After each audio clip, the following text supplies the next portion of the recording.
Hey guys, welcome back to my channel you me and K drama में। तो love me like I do का next episode यहाँ से start होता है। लुई रेड कलर के अम्ब्रेला लेकर खड़ा है और साथ में डॉक्टर ली है। लुई गहरी सांस लेकर कहता है कि मुझे चक्कर नहीं आ रहे। तो डॉक्टर कहते हैं कि तुम्हें ड्राफ्टिंग क्लब आना था, इसलिए तुमने मेरे सारे अपॉइंटमेंट कैंसिल करवाए, मैं अंदर नहीं आने वाला। तो लुई उन्हें ज़बरदस्ती अंदर ले जाता है, बल्कि वो वहाँ पर बच्चों के साथ रेस करते हैं जिसमें वो हार जाते हैं। ऑफिस में बताते हैं कि असिस्टेंट टैन से कहता है कि क्या उसे पता है बॉस को क्या हुआ है, क्योंकि उन्होंने कभी ऐसे ऑफिस से ऑफ नहीं लिया है। यहाँ ये दोनों स्पाइसी हॉट पॉट खाने जाते हैं, जहाँ पर डॉक्टर ली उसे कहते हैं कि ये हेल्थ के लिए अच्छा नहीं है, लेकिन लुई हर बात को एंजॉय करना चाहता है। फिर से ऑफिस में बताते हैं कि टैन फोन को देख रही होती है तो उसे कल की फोरहेड किस याद आती है। फिर से यहाँ बताते हैं कि लुई डॉक्टर ली के साथ मूवी देखने जाता है, जहाँ पर वो इतना एक्साइटेड होता है कि हर बार जोर में बात कर रहा होता है और डॉक्टर ली उसे हर बार धीरे बात करने के लिए कह रहे होते हैं। फिर वेंजन को बताते हैं, जो जाओ से कहती है कि लुई रिलेशनशिप में है, लेकिन जाओ को कोई इंटरेस्ट नहीं होता। वो फ़ोन में मोबाइल खेल रहा होता है तो वेंजन उसके हाथों से मोबाइल ले लेती है और कहती है कि वो एनिवर्सरी बना रहा है, देखो हॉट पॉट की पिक। तो ये देखकर जाओ कहता है तो उसमें क्या हुआ। तो वेंजन कहती है इसमें 2 सेट है। जब जाओ देखता है तो कहता है तुम्हें तो डिटेक्टिव बनना चाहिए। तो वेंजन कहती है हो सकता है वो टैन के साथ हो, चलो साथ चलकर देखते हैं, और ज़बरदस्ती जाओ को साथ ले जाती है। जब दोनों वहाँ पर पहुँचते हैं तो डॉक्टर ली दरवाज़ा खोलते हैं। खोलते ही वो दोनों उसे ऊपर से नीचे देखते हैं। तो डॉक्टर ली कहते हैं कि मैंने अभी जस्ट शॉवर लिया है। तो वेंजन समझती है कि दोनों साथ में शॉवर ले रहे थे। तो डॉक्टर ली उसकी बात समझकर कहते हैं कि मेरे कपड़ों पर तेल गिर गया था। तो वेंजन कहती है अच्छा तो तुम थे लुई के साथ। फिर लुई दोनों को कहता है कि तुम दोनों इस टाइम क्या कर रहे हो। तो जाओ पोस्ट की बात कहने ही वाला होता है तो वेंजन उसे बीच में रोक देती है और कहती है कि जाओ को जानना था कि लाइफ एंजॉय करते हुए काम कैसे मैनेज करना चाहिए। तो ये सुनते ही लुई कहता है कि जाओ ये तुम्हारे लिए बहुत इम्पोर्टेंट है, तो तुम कल से मेरे साथ ऑफिस चलोगे। ऑफिस में टैंग जैंग से कहती है कि आर्ट एग्जीबिशन है और उसकी टिकट मिलना बहुत मुश्किल है।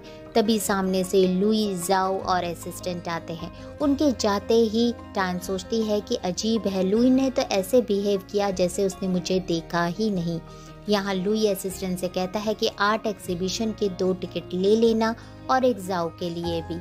वहाँ पर वेंजन अपनी फ़ोटो निकालकर सोशल मीडिया पे अपलोड करती है, जिसे जाओ देखता है तो वो उसे कॉल करती है और कहती है कि क्या वो आफ्टरनून में फ्री है। तो जाओ कहता है कि तुम्हारी वजह से मैं ऑफिस में बैठा हूँ। तो वेंजन कहती है ठीक है, मैं तुम्हारे लिए कुछ डिलीशियस लाती हूँ। यहाँ लुई असिस्टेंट से कहता है कि चेक करो टैन कब फ्री है, क्योंकि एग्जीबिशन 3 दिन है। तो असिस्टेंट कहता है ऐसा क्यों। तो लुई कहता है कि अच्छे बॉस को एम्प्लॉय का ख्याल रखना चाहिए। तो असिस्टेंट कहता है आप तो अब ठीक हो गए हैं, तो टैन को इतनी वैल्यू क्यों। तो लुई कहता है अगर मैं अचानक तुम्हें कहूँ कि मुझे तुम्हारी ज़रूरत नहीं तो तुम सैड फील करोगे, तो वैसे ही मैं अच्छा मौका देखकर एग्जीबिशन में टैन को कह दूंगा। फिर लुई जाओ से कहता है कि ये तुम्हारा ऑफिस है, क्योंकि बचपन में तुम अंकल से कहते थे कि जो लुई के पास है वो मुझे चाहिए, तो अब जो मेरे पास होगा वो तुम्हारे पास भी होगा। तभी वेंजन आती है और ये बहाना करती है कि जाओ का फर्स्ट डे है, इसलिए वो कुकी और कॉफ़ी लाई है और लुई से कहती है कि तुम्हारे लिए गिफ्ट है, तो इस वीकेंड क्या तुम मेरे स्टूडियो आ सकते हो। तो लुई कहता है कि मैं इस वीकेंड बिजी हूँ। तभी उसे जाओ से पता चलता है कि वो आर्ट एग्जीबिशन जाने वाला है। तो वेंजन जाओ को मनाती है कि वो उसके साथ चले। फिर आर्ट एग्जीबिशन के दिन टैन जाओ के हाथों में रेड कोक देखकर लुई का हाथ पकड़ लेती है। तो लुई सोचता है कि टैन अपनी तरफ से प्रोटेक्ट कर रही है, अगर मैं उसे बता दूं कि मैं ठीक हो गया हूं तो वो कितना एम्बैरेस फील करेगी। तो वो उसका हाथ खुद लेकर ठीक से पकड़ता है। तभी एक पेंटिंग के आगे लुईची का नाम देखकर टैन कहती है कि इतने यंग एज में कोई इतना टैलेंटेड कैसे हो सकता है। तो लुई कहता है कि मैं भी अपने बारे में यही सोचता हूँ। तभी वहाँ पर वेंजन आ जाती है तो जाओ सोचता है कि ये अपना पूरा IQ यूज़ करती है एक्सीडेंटली मिलने के बहाने करने में। वहाँ कुछ गर्ल्स वेंजेन को पहचान जाती है क्योंकि वो भी एक पेंटर होती है। आगे टैन और लुई निकल जाते हैं तो टैन लुई से कहती है कि मैं वॉशरूम जाकर आती हूँ, तब तक तुम ग्लासेस पहने रहो। जब वो जा रही होती है तो लुई सोचता है कि आज टैन अच्छी लग रही है। टैन जब वापस आती है तो लुई को झुका हुआ देखती है तो उसे लगता है कि उसे चक्कर आ रही है, तो उसका हाथ पकड़कर साइड ले जाती है और उसे फिक्र से पूछती है क्या वो ठीक है। तो लुई कहता है कि मैं बिल्कुल ठीक हूँ। तभी पास खड़े गर्ल्स कहते हैं कि कितना अजीब है, इंडोर आर्ट एग्जीबिशन में ग्लासेस पहना है। तो टैन कहती है कि सब कूल दिखने के लिए नहीं पहनते। तभी एक गर्ल कहती है क्या ये स्टार है, तो लुई कहता है हाँ।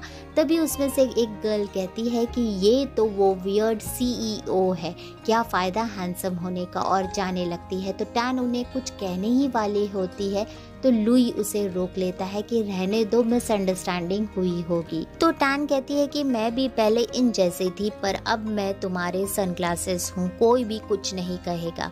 तभी लुई कहता है कि थैंक यू, एक्चुअली मेरी बीमारी। तभी टैन की नज़र एक पेंटिंग पे पड़ती है। वो कहती है कि ये पेंटिंग सेम है जब केविन इंचार्ज था कंपनी लीव करने के पहले, क्या उसने ऑथराइजेशन लिया है।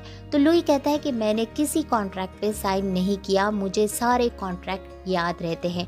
वो असिस्टेंट को कॉल कर कर कहता है कि मुझे सारे कोलैबोरेशन के रिकॉर्ड देखने हैं। तभी टैन सरप्राइज होकर कभी रेड बो को देखती है, कभी लुई के हाथों के ग्लासेस को, और फिर रेड बो पे पॉइंट कर कर कहती है तुम्हें चक्कर नहीं आ रही। तो लुई कहता है मुझे एक्सप्लेन करने दो, एक्चुअली आज मैंने तुम्हें यही कहने के लिए बुलाया था पर कह नहीं पाया क्योंकि मुझे लगा तुम्हें लेस इम्पोर्टेंट फील होगा, लेकिन होता है उल्टा। टैन खुशी से कहती है कि अब मुझे स्पेशल असिस्टेंट नहीं रहना होगा और मैं डिज़ाइन पे फोकस कर सकूंगी। तो लुई कहता है तुम इतना खुश क्यों हो, और यहीं पे ये एपिसोड एंड होता है।